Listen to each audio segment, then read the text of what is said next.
The traditional meaning of marriage is to be one man and one woman for life. Hey, I'm Jimi Hendrix, and this is episode 115. Forever and ever, amen. On Empower Your Pattern 2.0.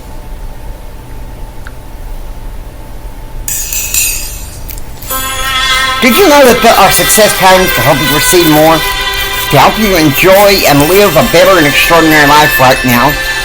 Well, I'm Jimi Hendrix, motivational speaker, success, confidence, and thrive coach, and I'm here to teach you these principles. Let's go.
October to December 1996.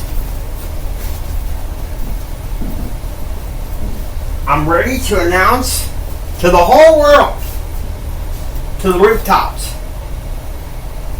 that I was ready to marry my ex-wife, Kris. Now, the opposition started at the very beginning. Her mother, who will give the pseudonym Mary Jo, she said, Jimmy, I don't know what's wrong with you and Kris. Why can't you wait till he finishes school for you two to get married? What's wrong with you two? Now, I was willing to wait until I finished school. But Kris was impatient, and at the time, I couldn't help it. I loved Kris. I adored her. I couldn't help myself. Despite our problems, I loved her. It didn't matter what Mary Jo said. And let me tell you something. Mary Jo protested right on up to where we almost went to the altar. If that tells you something. Because here's the problem with a reactive culture. They want marriage served to them their way on a silver platter. But Kris and I didn't want that at the time. Now, granted, I was a bit more patient with her I was more patient than she was. I wanted us to try to wait until I finished law school. And she says, I love you, Jimmy, but I can't wait that long.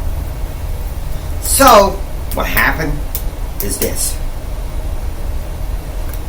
I had my best friend at the time pick me out a ring. And it was a nice ring. People in our business circles were commenting, it's like, what a rock. What a rock. But it wasn't the rock that I was concerned about. That engagement ring was a token of the love that I had towards her. I was crazy about her. I would have sacrificed anything for her. I deeply loved her. So, here's the thing. I know I don't usually make a social policy statement unless I feel like it's called upon. In this particular episode, I'm going to. Marriage is meant to be between one man and one woman That's it. But you see, unfortunately, Mary Jo had taught Kris some of the wrong values. But, like me, she cleaved to that hope for marriage between one man and one woman for a lifetime. Now, we had different ideas on how marriage was supposed to be, unfortunately. But at that point, I felt like it didn't matter. I loved her. I was crazy about her. And so, it all culminated to New Year's Eve, the day before the New Year of 1997. Kris was at a party with us, and she had taken the bus from Lubbock to Odessa.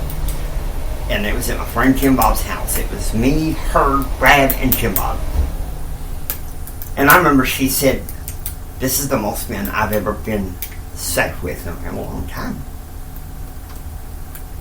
Now, I'm not going to get all the details and stuff, but I remember getting on my knees and asking her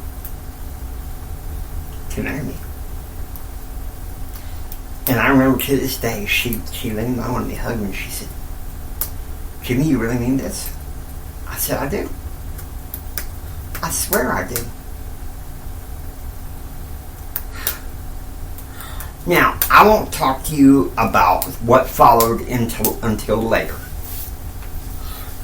But suffice it to say this. Marriage is a sacred ordinance. It's a sacred ordinance. And of course, being a member of the Church of Jesus Christ of Latter-day Saints, I believe in what's being known as being married for time and all eternity.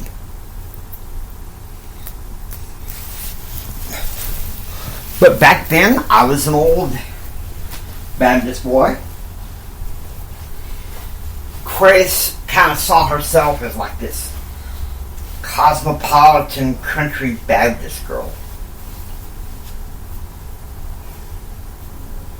Now, I won't go through too many of the aspects there, except suffice it to say that I learned from my mistakes. Some people, because of the split up in the marriage, grow to hate their ex. But now, I'm not going to go through the particulars there, because see, our reactive culture has a problem with marriage. I'm preaching this from my heart, okay? Our reactive culture has a problem with marriage.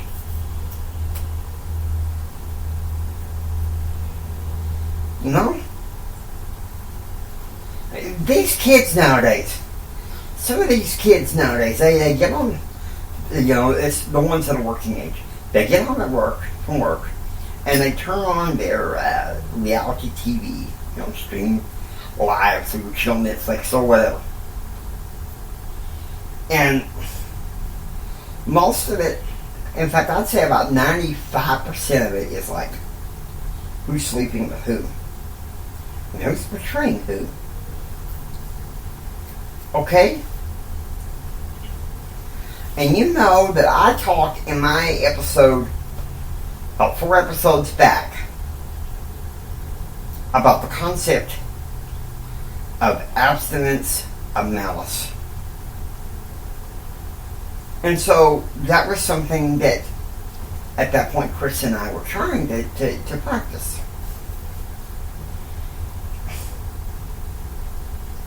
For the most part, I have to say we were happy to be engaged. We were.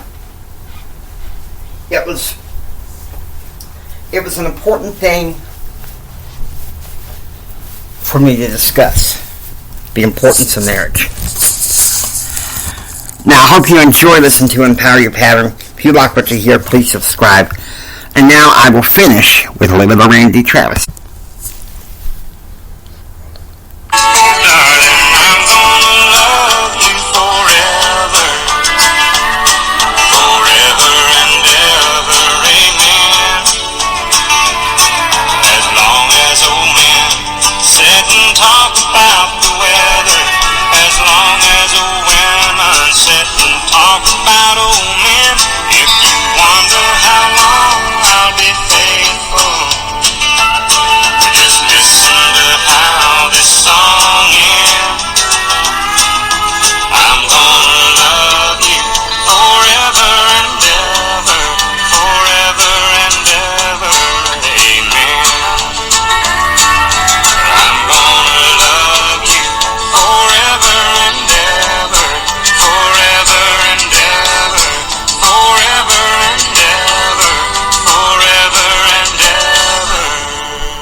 Y'all have a blessed day.